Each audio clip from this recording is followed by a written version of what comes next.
യൂട്യൂബിന് വിട. സൂര്യയിലെ എല്ലാ പരമ്പരകളും സംരക്ഷണത്തിന് ശേഷം തികച്ചും സൗജന്യമായി സൺ നെക്സ്റ്റ് ആപ്പ് ഡൗൺലോഡ് ചെയ്യൂ. കണ്ടാസ്വദിക്കാം നിങ്ങളുടെ പ്രിയ പരമ്പരകൾ.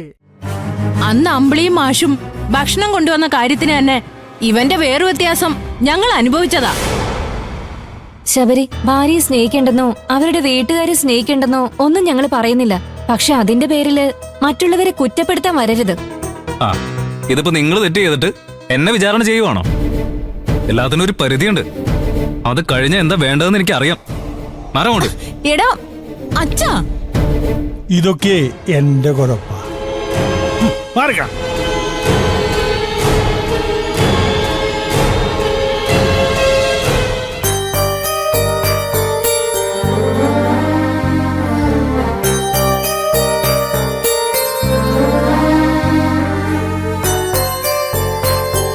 ഇതുവരെ ഞാൻ കരുതിയത് എന്റെ മൂത്ത മകന് എന്നോട് വലിയ സ്നേഹവും കരുതലും ആദരവും ഒക്കെയാണെന്നാ. പക്ഷെ ഇന്നെനിക്ക് മനസ്സിലായി, എല്ലാം അഭിനയമായിരുന്നു എന്ന്. ഒരു ആത്മാർത്ഥതയില്ലാത്ത പ്രകടനമായിരുന്നു എല്ലാം. അവനെ പോലെ ഒരുത്തനെ ഇത്രയും കാലം കണ്ണടച്ച് വിശ്വസിച്ച ഞാൻ വെറും ഒരു വിഡ്ഢിയായി പോയില്ലേ? അല്ലെങ്കിൽ പിന്നെ നീ ഒന്ന് ആലോചിച്ചു നോക്ക് സത്യ. അവൻ ഇങ്ങനെ ഒരു കള്ളം എന്നോട് കാണിച്ചെങ്കിൽ ഇത്രയും കാലം നിന്റെ ചേട്ടൻ എന്നോട് കാണിച്ചതൊക്കെ വെറും പൊയ്മുഖമായിരിക്കില്ലേ? അങ്ങനൊന്നും കരുതണ്ട അമ്മേ. കഴിഞ്ഞത് കഴിഞ്ഞു. അമ്മ അത് മനസ്സിൽ നിന്ന് കളഞ്ഞേക്ക്. അതാ നല്ലത്. നീയാടാ അവനേക്കാൾ സത്യസന്ധൻ. നിന്റെ നന്മ എനിക്ക് ഇതുവരെ തിരിച്ചറിയാൻ പറ്റിയില്ല. അല്ല, എങ്ങനെ പറ്റും? ഞാൻ നിന്റെ ചേട്ടനെ അന്ധമായിട്ട് വിശ്വസിച്ചിരിക്കുകയായിരുന്നില്ലേ? അതേടാ മോനെ, നീ നിന്റെ അഭിപ്രായം മുഖത്തു നോക്കി പറയും. ഞാൻ പറയുന്നത് ഇഷ്ടപ്പെട്ടില്ലെങ്കിൽ ആ ഇഷ്ടക്കേട് അപ്പൊ തന്നെ അറിയിക്കുകയും ചെയ്യും. എനിക്ക് എതിർപ്പുള്ള കാര്യങ്ങൾ നിനക്ക് ശരിയെന്ന് തോന്നിയാ നീ ചെയ്യുകയും ചെയ്യും. പക്ഷെ നീ എന്നോട് പറഞ്ഞുകൊണ്ടേ ചെയ്യാറുള്ളൂ. നീ എന്നെ ഒന്നും ഒളിപ്പിച്ചുകൊണ്ട് ചെയ്യാറില്ല. എന്നാ നിന്റെ ഏട്ടനോ? പുറമെ അമ്മയുടെ സ്നേഹവും അനുസരണയും വിശ്വാസവും കാണിച്ച് മറഞ്ഞു നിന്ന് ഭാര്യയ്ക്ക് വേണ്ടി പെറ്റമ്മയുടെ വിശ്വാസവഞ്ചന കാണിക്കായിരുന്നില്ലേ അവൻ?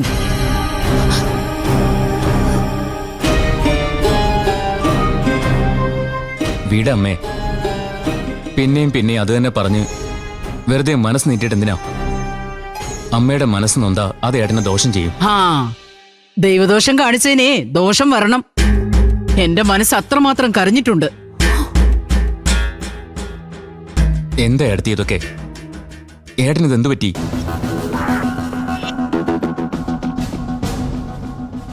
ഏട്ടൻ എന്തിനാ ഇങ്ങനെയൊക്കെ ചെയ്യുന്നേ?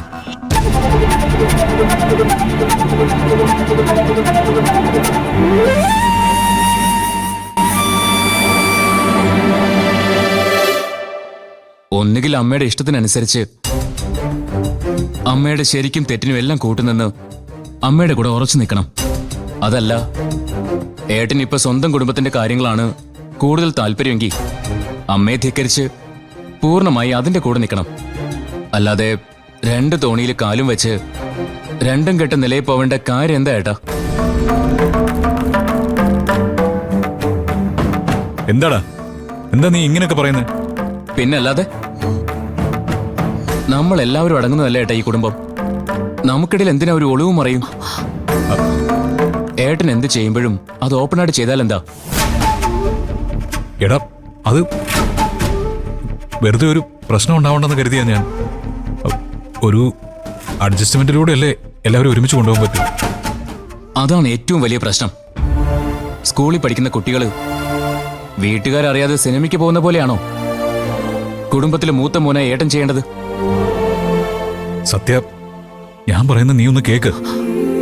ഏട്ടന് പറയാൻ പല കാരണങ്ങളുണ്ടാവും. എനിക്കതൊന്നും കേൾക്കണ്ട. ഏട്ടൻ അമ്മയോട് കള്ളം പറഞ്ഞു പോയത് തെറ്റോ ശരിയോ? ഏത് കാര്യത്തിനും നേരെ വാ നേരെ പോ. അതാ എന്റെ പോളിസി. അമ്മ ഇതൊക്കെ കേൾക്കുന്നില്ലേ? ഇവൻ ഇത്രയൊക്കെ പറയാൻ മാത്രം ഞാൻ എന്താ ചെയ്തെന്ന് എനിക്ക് മനസ്സിലാവുന്നില്ല. നിനക്ക് മനസ്സിലാവില്ല. പക്ഷേ സത്യൻ എപ്പോഴും ന്യായത്തിന്റെ ഭാഗത്താ. അല്ലാതെ നിന്നെ പോലെ അമ്മയ്ക്ക് വേണ്ടി ഒരു നയം, ഭാര്യയ്ക്ക് വേണ്ടി മറ്റൊരു നയം എന്നുള്ള നിലപാട് അവനില്ല. ആണുങ്ങളായാലും ഇവനെ പോലെ ഒറ്റ വാക്കിൽ ഉറച്ചു നിൽക്കണം.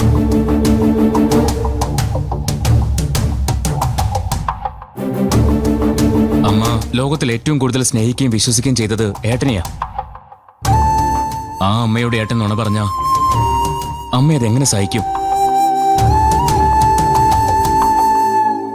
ഇത്രയും കാലം പൂജിച്ച ദൈവം വെറുമൊരു കളിമൺ പ്രതിമയാണെന്ന് തിരിച്ചറിഞ്ഞതുപോലെ എന്റെ കാര്യം. എന്തു എന്നോട് ചോദിച്ചു മാത്രം ചെയ്യുന്നവൻ. അമ്മയുടെ വാക്കും പ്രാർത്ഥനയുമാണ് തന്റെ വിജയമെന്ന് എപ്പോഴും എന്നോട് പറഞ്ഞുകൊണ്ടിരിക്കുന്നവൻ. അമ്മയില്ലെങ്കിൽ താനില്ലെന്ന് പറഞ്ഞു നടന്നവൻ. ഒരു നിസ്സാര കാര്യത്തിന് ഒരിക്കലല്ല, ഒരുപാട് തവണ എന്നെ പറഞ്ഞു പറ്റിച്ച് വിഡ്ഢിയാക്കി. സ്വന്തം മകന്റെ ചതി മനസ്സിലാക്കാൻ പറ്റാത്തൊരമ്മയായി പോയി ഞാൻ. എന്റെ സ്നേഹത്തിനും വിശ്വാസത്തിനൊന്നും ഒരു വിലയും ഇല്ലാതായിപ്പോയി. അമ്മയുടെ ഭാഗത്തുനിന്ന് ചിന്തിക്കുമ്പോ അത് കറക്റ്റ് അല്ലേ ഏട്ടാ?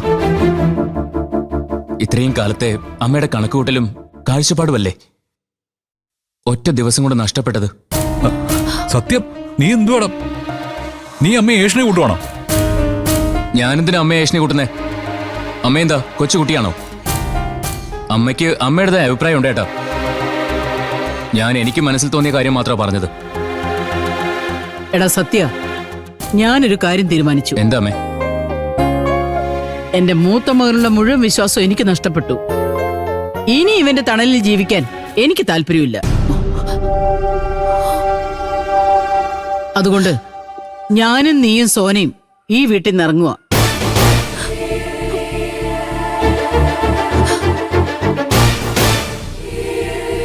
നമ്മള് പുതിയൊരു വീട് വാടകയ്ക്കെടുത്ത് താമസിക്കാൻ പോവുക.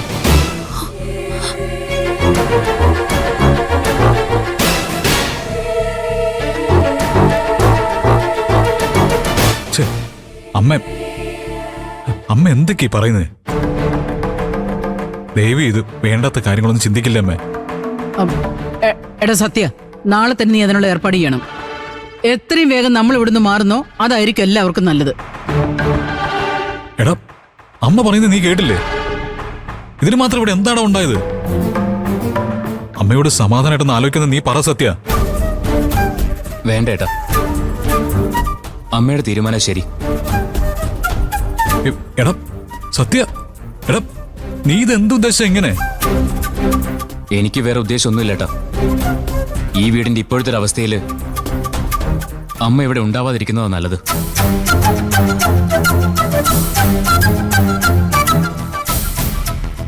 ഏട്ടനൊന്ന് ആലോചിച്ച് നോക്ക്. കുറച്ച് നാളായിട്ട് നമ്മുടെ വീടിന്റെ അവസ്ഥ എന്താ? ഈ വീട്ടിൽ ചെറുതും വലുതുമായ എന്തെങ്കിലും ഒരു പ്രശ്നം ഉണ്ടാവാത്ത ഏതെങ്കിലും ഒരു ദിവസം ഉണ്ടോ? അമ്മ മാറി നിന്നാ അത്തരം പ്രശ്നങ്ങളൊന്നും ഇവിടെ ഉണ്ടാവില്ലെന്നാ എന്റെ അഭിപ്രായം. അതുകൊണ്ട് അമ്മയ്ക്ക് സ്വസ്ഥത ഉണ്ടാവും, ബാക്കിയുള്ളവർക്ക് സ്വസ്ഥത ഉണ്ടാവും.